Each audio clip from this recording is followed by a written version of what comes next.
अच्छा, ज्योतिष के अंदर 60-70% रेमेडी का पोर्शन है। हाँ। और 30% है गणना। गणना है। तो अगर गणना कोई खींच खांच के कर भी लिया तो रेमेडी से प्रॉब्लम कैसे सॉल्व करेगा? कैसे सॉल्व करेगा?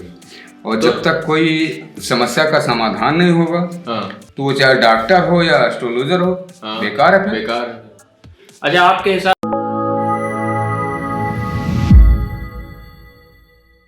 ये हॉरोस्कोप है बॉलीवुड के प्रोड्यूसर डायरेक्टर हैं आशुतोष गवारीकर। मूवी आई थी लगान। लगान मूवी से पहले इनका पूरा लाइफ स्ट्रगल में बीता और शायद कुछ 40वें-45वें साल के आसपास इनको जो है सफलता मिली। तो अब तो पावरफुल डायरेक्टर हैं ये मूवी, ये हॉरोस्कोप जरा देखिए। आशुतोष गवारीकर। हाँ। ये बॉलीवुड के डायरेक्टर। हाँ। ये प्रोड्यूसर डायरेक्टर दोनों। हाँ, प्रोड्यूसर डायरेक्टर दोनों। तो आशुतोष गवारीकर की जन्म कुंडली वृषभ लग्न है और कुंभ राशि। सबसे पहले आयु की गणना करते हैं। लग्नेश शुक्र इनका उच्च का बैठा है लाभ भाव में, द्वितीय स्वभाव में। तो लग्नेश द्वितीय स्वभाव में, अष्टमेश का गुरु इनका द्वितीय स्वभाव में, मध्य आयु हो गई। लग्न स्थिर में है और चंद्रमा चर में है। चंद्रमा स्थिर में है, ये अल्प आयु हो गई। शनि चर में है, शनि स्थिर में है, चंद्रमा स्थिर में है, ये भी अल्प आयु हो गई। स्थिर अल्प। चलो, लेकिन चूंकि लग्नेश इनका बलवान है, यहाँ पे उच्च का बैठा है लाभ भाव में, है नहीं, इसलिए हमारे हिसाब से तो इसका आयु का कालखंड वैसे भी एक बढ़ जाएगा। तो मध्य आयु में ये जन्म कुंडली हो जाएगी। और राजयोग देखो, लग्नेश इनका लाभ भाव में है उच्च का, मीन राशि में। ये राजयोग तो यहाँ देगा नहीं कोई 11वें घर में।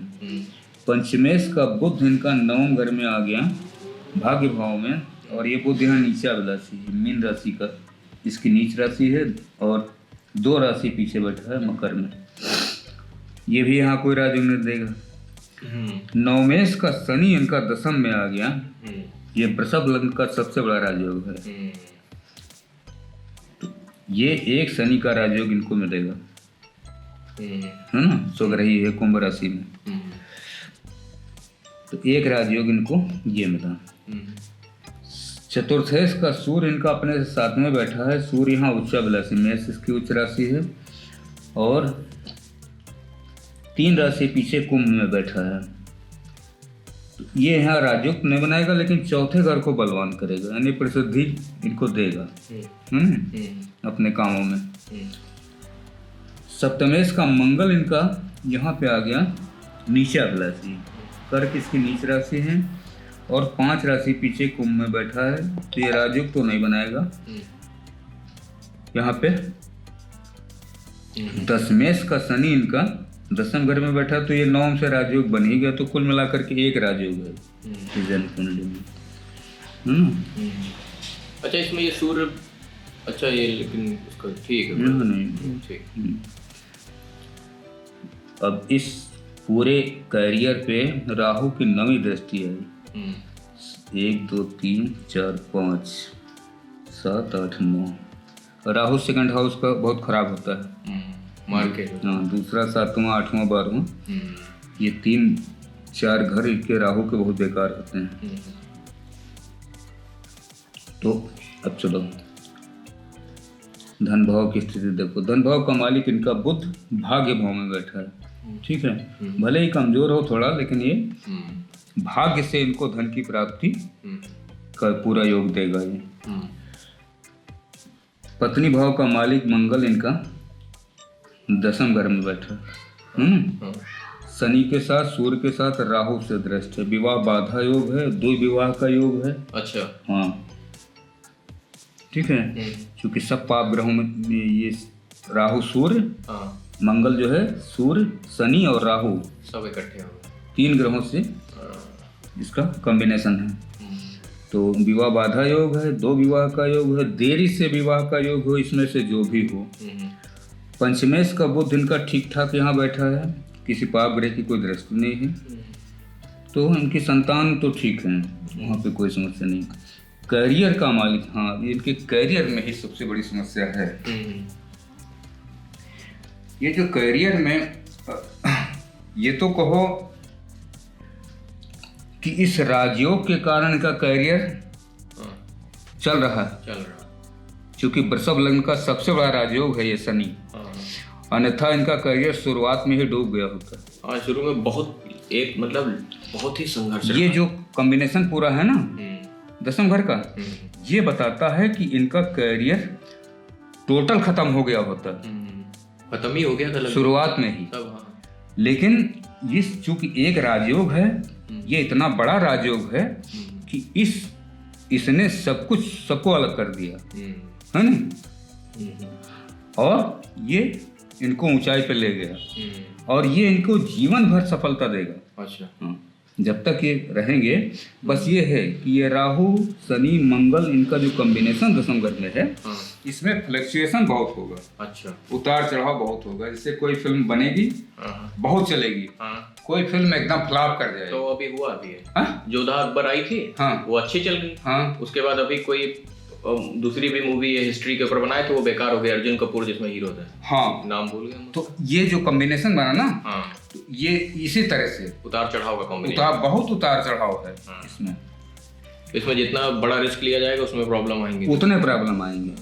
दूसरी बात है दसम घर है ना, तो ये इनके पिता के लिए भी, स्वास्थ्य के लिए वो भी हानिकारक है। पिता जो है कहीं न कहीं पर इनके अपने स्वास्थ्य के लिए भी हानिकारक है। तो हम आपको बताएं, लगान मूवी बन रही थी, तो इनकी रीढ़ की हड्डी में प्रॉब्लम आ गई, तो पूरी मूवी लेटे लेटे शूट हुई थी। देखो सूर्य यहाँ है ना, सूर्य पूरी स्पाइनल कार्ड का कारक है। शरीर में जितनी हड्डियां हैं स्पाइनल कार्ड सहित सबका कारक सूर्य है। एक तो सूर्य शनि के घर में बैठा, ऊपर से मंगल और शनि और राहु, 3 से सूर्यग्रस्त है ना।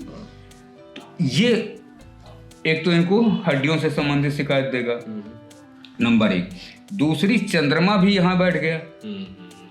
अब ये चंद्रमा मन का कारक है ना। ये राहु शनि मंगल सूर्य मिलकर के चंद्रमा को पीड़ित करेंगे, यानी तनाव, डिप्रेशन, इस तरह की चीजें इनको जीवन में यदाकदा मिलते रही होंगी। अच्छा, कोई भी कुंडली कितनी भी बलवान हो, चंद्रमा को हमेशा स्वस्थ होना चाहिए। हाँ है? कहते हैं कि सूर्य राजा है ना, चंद्रमा रानी है। सूर्य चंद्रमा 2 ग्रह अगर बलवान है कुंडली में, तो बाकी ग्रहों में अगर कमजोरी भी है तो ये सब बैलेंस कर लेते हैं, क्योंकि सूर्य आत्मा का कारक है ना, और सूर्य लग्न का कारक ग्रह है, यानी कि शरीर का भी कारक है। चंद्रमा चौथे घर का कारक है, सुख का कारक है। चंद्रमा मन का भी कारक है। तो मुख्य हमारे हिसाब से 2 ग्रह बहुत बलवान जिसकी कुंडली में मिल जाते हैं, सूर्य चंद्रमा, वो कुंडली राजयोग न होते हुए भी आगे बढ़ जाते हैं, काफी सफल हो जाती है। कई कुंडलियां हम लोगों ने देखी जिसमें राजयोग नहीं है, लेकिन सूर्य चंद्र की स्थिति बलवान है। हम वही बताने जा रहे थे। एक हॉरोस्कोप में हमने थोड़ा जिक्र किया था किसी एक का, जो कहीं बाहर रहती, तो वो फीमेल है, तो उनको HPV का इन्फेक्शन था, लेकिन उनके हॉरोस्कोप के अंदर चंद्रमा उच्च में बैठा हुआ है। तो क्या हुआ, वो उस तनाव को झेलते हुए और निकल रही है। तो अगर चंद्रमा बलवान नहीं होता तो वो तनाव बर्दाश्त ही ना होता ना।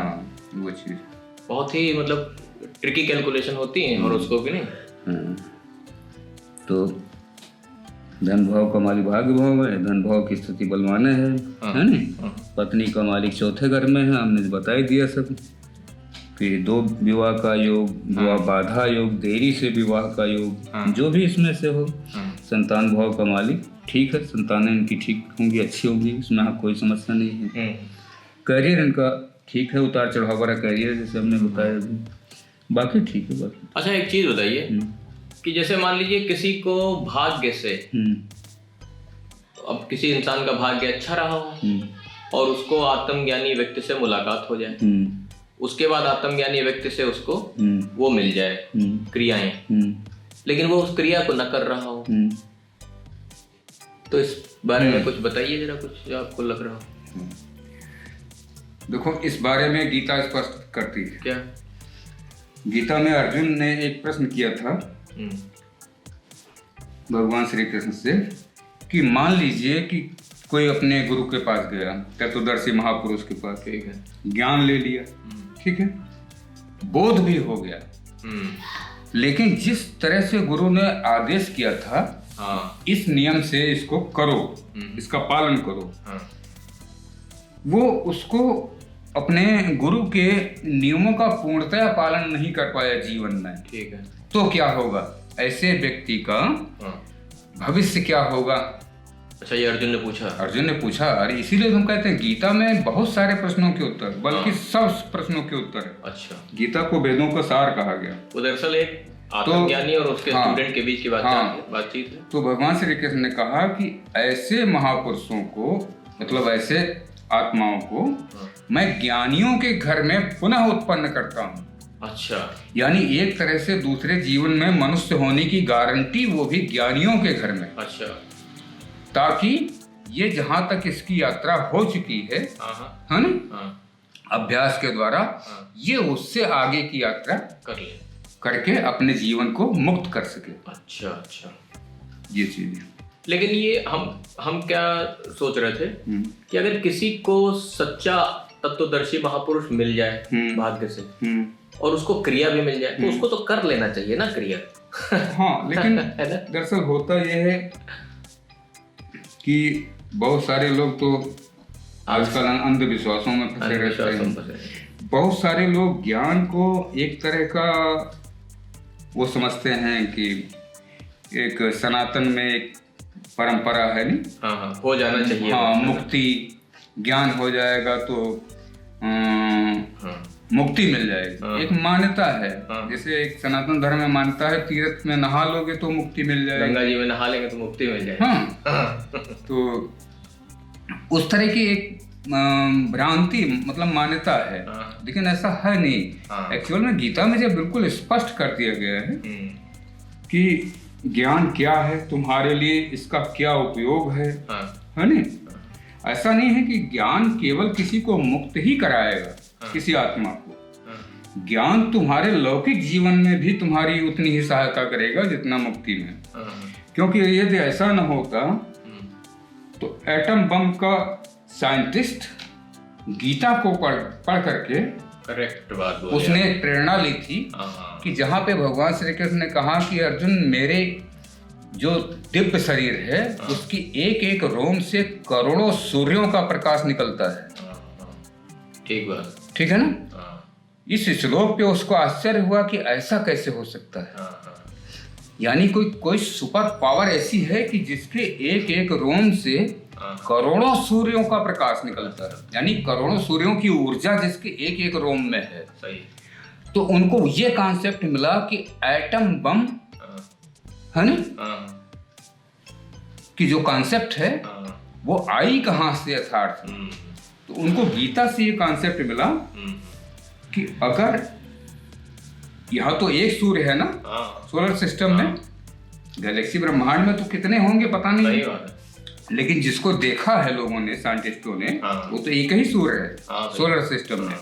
तो उन्होंने कहा कि बाप रे, अगर भगवान ऐसा है कि जिसके एक एक रोम कूप से करोड़ों सूर्यों की ऊर्जा है जिसके पास, है नहीं, तो इसका मतलब है कि कोई ऐसा पार्टिकल है। सही। इसी पे खोज शुरू हुई थी गॉड पार्टिकल की, बोसोन की, है नहीं, कि कौन सा ऐसा पार्टिकल है कि जिसमें सबसे ज्यादा ऊर्जा है। ओपेनहाइमर जो थे ना, तो उन्होंने मेन इसी चीज के ऊपर कॉन्सेप्ट पे काम ही किया था कि मानव शरीर है, ये अनंत ऊर्जा का स्रोत है। तो यहीं से उन्होंने वो एटम का स्रोत, ये सारी चीजें हैं। तो इस तरह से लोग अपने। अच्छा, एक चीज और बताइए कि अगर कोई, मान लीजिए, चक्कर क्या होता है कि पुराने जमाने में आत्मज्ञान बहुत ही क्लियर था कि ऐसे ऐसे ऐसे ऐसे करके है, ऐसे ऐसे हो जाता है। अब आजकल क्या है कि मन जो है वो इतना ज्यादा दूषित हो गया, पोल्यूटेड हो गया कि उसको कुछ समझ में नहीं आता है। तो हम आपको एक एग्जाम्पल के सहारे पूछते हैं। मान लीजिए कोई आत्मज्ञानी सौभाग्य से किसी दूसरे इंसान को टकराता है जीवन में, अब दूसरे इंसान को बताता है कि हम आत्मज्ञानी, उसके बाद उसके साथ उसकी मित्रता हो जाती है और वो उसको क्रिया बता देता है। लेकिन जिसको उसने क्रिया बताई है वो तो उसको मित्र समझ रहा है, उसको नहीं पता वो आत्मज्ञानी है। अच्छा, आत्मज्ञान के बारे में भी उसको कुछ नहीं पता कि आत्मज्ञानी की क्या होती है आंतरिक स्थिति। तो वो उसको मित्र के रूप में लेता है और उसकी क्रिया को लेता है, मन होता करता है, नहीं मन होता नहीं करता है। तो ये उस इंसान के लिए नुकसान का विषय बनता है ना, कि इतना करीब आत्मज्ञानी होते हुए भी और उसका कोई फायदा नहीं हुआ। हाँ, अब उस हिसाब से देखो लौकिक रूप में तो उसका जो फायदा उसको मिलना चाहिए नहीं मिला। लेकिन ऐसा भी नहीं है। अच्छा, कि यदि ऐसा होता आत्मज्ञानी के करीब जुड़ने पर या उससे कोई ज्ञान लेने पर सारी जिम्मेदारी उस आत्मज्ञानी की हो जाती है, उस आत्मा की। वो तो अलग विषय है पूरा। नहीं, हम बताए। ठीक बात। जैसे अर्जुन भी तो भगवान श्री कृष्ण को अपना मित्र समझते थे। वो बुआ के बेटे थे। हाँ, और भगवान श्री कृष्ण जी भी अर्जुन को अपना मित्र समझते थे। ठीक बात। ठीक। अर्जुन को ये तो मालूम था कि ये भगवान है, लेकिन चूंकि देखा नहीं था तो उसको इस बात का पूर्ण रूप से विश्वास नहीं था कि ये वास्तविक रूप में भगवान है। बस सुनता था थोड़ा बहुत, जो जादू वादू कर देते थे इधर उधर के। तो जब ज्ञान दिया और अपना विराट स्वरूप जो दिखाया तब जाकर के अर्जुन को विश्वास हुआ कि नहीं यार, ये तो स्वयं परमात्मा है। इस तरह चीजें होती हैं। तो वो जैसे कोई आत्मज्ञानी है तो उसके अंदर भी तो अनंत का खेल है। अनंत ही तो प्रकट है, तभी वो आत्मज्ञानी हुआ है ना। तो वो चाहे तो, अगर उसकी इच्छा है तो, क्योंकि वहां पे फिर अपनी आ जाती इच्छा। अगर वो चाहेगा तो प्रकट चाहेगा। भगवान श्री कृष्ण जी न चाहते तो कुछ ना होता, न देते क्या, अर्जुन को पता ही नहीं चलता कि आत्मज्ञान। और चूंकि वो भगवान थे तो युद्ध तो उनको वैसे भी जिता देना था, और क्या है ना। लेकिन लौकिक संसार को दिखाने के लिए, इस ज्ञान को कलयुग में ट्रांसफर करने के लिए उन्होंने ये ज्ञान दिया, तरीका पकड़ा है, ताकि भविष्य में जब कोई अवतार धरती पे ना हो, है ना, तो इस किताब को पढ़ करके लोग आइडिया तो सही लगा है ना, एक थ्योरी तो उनको मिले कि क्या चीज सही है, क्या चीज सही। क्योंकि उनको ये पता था कि कलयुग में मनुष्य के पास इतना समय नहीं होगा कि वो चारों वेद, 18 पुराण, 108 उपनिषद, है नहीं, 18 ब्राह्मण ग्रंथ ये सब पढ़ेंगे। तो उन्होंने कहा एक छोटी सी बुक है ना। तो अच्छा, उनको ये भी तो आइडिया रहा होगा ना, आत्मज्ञानी दरअसल दिव्यदर्शी होता है। तो उसको ये भी पता रहता है कि लोग भ्रमित होंगे। ज्ञान से ही भ्रम हो जाएगा उनको। इसीलिए उसमें सारे कॉन्सेप्ट क्लियर है गीता में। इसीलिए तो विदेशी लोग देखो कितनी गीता पढ़ते हैं। वो एस्कॉन जो है वो तो गीता हर जगह उसी का ही जो है इंटरप्रिटेशन करते हैं गीता का ही। तो आपके हिसाब से आत्मज्ञानी से मिलना बहुत जरूरी होता है? है ना, वो विधि लेना बहुत जरूरी होता है। ये तो करने पड़ेगा, है ना। और फिर उस विधि का अभ्यास करना जरूरी होता है। वो भी जरूरी। आत्मज्ञानी से सिर्फ मित्रता जरूरी नहीं होती, नहीं, केवल मित्र हो जाने से उसका कोई फायदा नहीं होगा। इसका एक उदाहरण है। बताइए। हमने शायद पहले कभी किसी वीडियो में बताया होगा, बहुत पहले आपने चर्चा की थी, मुझे याद है, तभी तो हमने सवाल पूछा दोबारा से। दरअसल परिस्थितियां बदलती हैं। उद्धव को ये अहंकार था, बस वही भगवान श्री कृष्ण जी हमारे मित्र हैं और हमारे रिश्ते में भी हैं। ठीक है, तो हमें तो मुक्ति मिल ही जाएगी, है ना। मतलब एक तो मित्र, दूसरे रिश्तेदार, तो हमें मुक्ति मिल जाएगी। भगवान श्री कृष्ण ने भांप लिया उनके मन की बात। तो एक दिन उद्धव जी मिलने गए, तो भगवान ने कहा, उद्धव मेरे मन में एक बात आती है। क्या?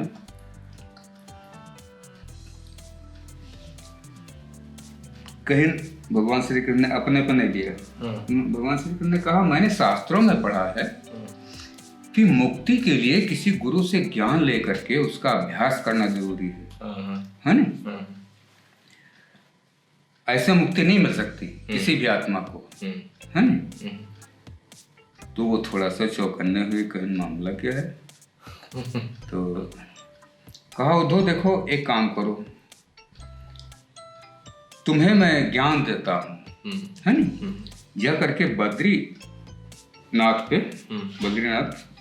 पर्वत पे, है ना? एक तब बद्रीनाथ पे पर्वत तो अभी हैं, कहीं जा करके वहां इसका अभ्यास करो, है ना? तो जब तुम अपने अंतर में